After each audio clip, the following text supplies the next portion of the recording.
Welcome to the Sports Show. I'm Andy Marks. And I'm Byron Saucer. It is Monday. That means we're going to talk about everything that happened on Friday. You know, I was over at Forest Field watching the Lake Weir Forest game, and I want to start off talking about that. That Lake Weir defense put up just a fantastic performance. They completely shut Forest down.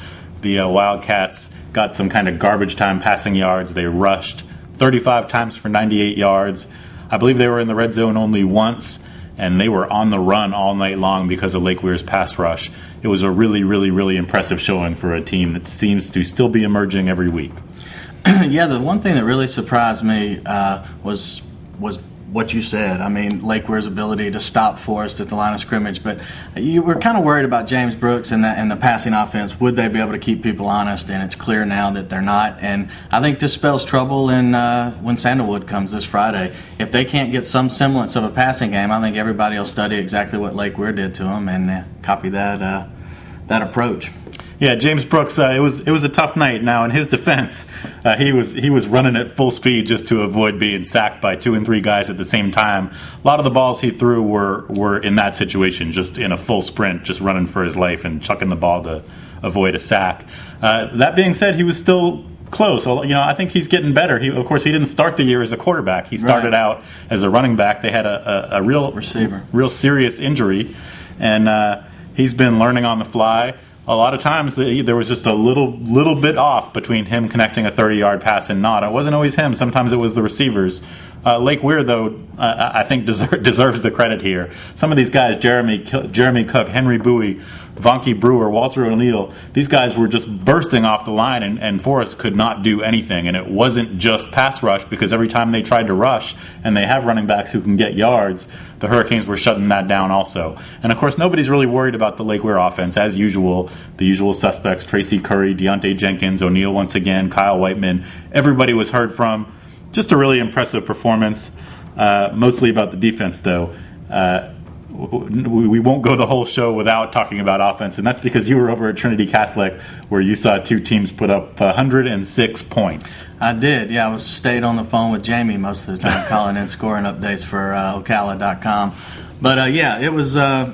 First of all, the Celtics look really good. The passing game seems to be coming together. Gray Crow was sharp. Cadron Boone was a monster. I mean, he really looked physical out there against a very, you talk about East Side being down a little bit this year. They are, but when they get off the bus, they look like the same old East Side. Very big and athletic, and they scored their share of points too. Harold Hoskins, a nice quarterback over there, but Trinity's defense could stop them when they needed to, and the offense was very sharp. And I talked to Kent Johnson a little bit after the game, and he says just one thing blows up and it just kind of snowballs for them this year. And Trinity looks like they're going the other way, and I think it's just in time. They got Williston coming to town this Friday, and I think the Celtics are okay. Let me ask you about their passing game. It's been a point of concern through the season. What'd you think? Have they turned the corner officially? Yeah, I think so. I think Crow, they've kind of opened the playbook a little more, and you don't have to do a whole lot, honestly, with Cadron Boone out there, and David Thomas in the slot's a nice player as well. And then you got Kedrick Rhodes and Terry Murphy behind you, so there's a lot of weapons, and they're I think the sophomores learning how to distribute the football, and I think that's all it takes. All right, well, let's move on.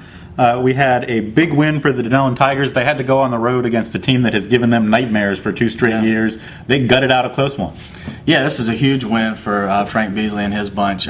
This is a tough game. I know it's been circled. In fact, when I was out there this summer interviewing he and Terrence Brooks for a little feature, they had wanted signs of Tevin Drake, the running back for Nature Coast. So they've been thinking about them for about 365 days, and they got some revenge.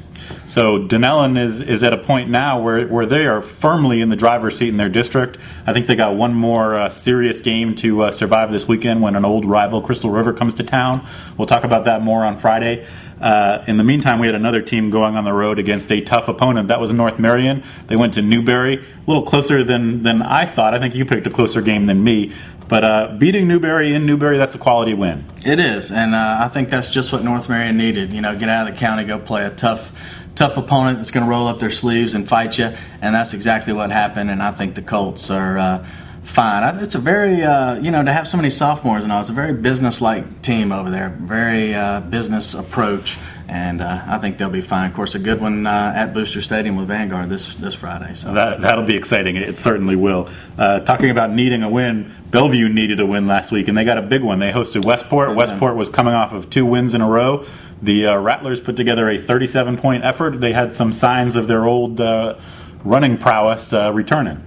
Yeah, they doubled up what they've been averaging this season in offense. I think about 350. They've been averaging about 165 coming into that game. So that's a big step forward for Bellevue, and hopefully they can keep it going. They could be a sleeper in that district. Nobody's going to expect them to beat their district opponents, but Bellevue knows how to game plan. They know how to run the football. We'll see. They need to build on this win because Westport is like them, a team in progress, and playing against Westport is a different thing than playing against North Marion, Eastside, or Vanguard.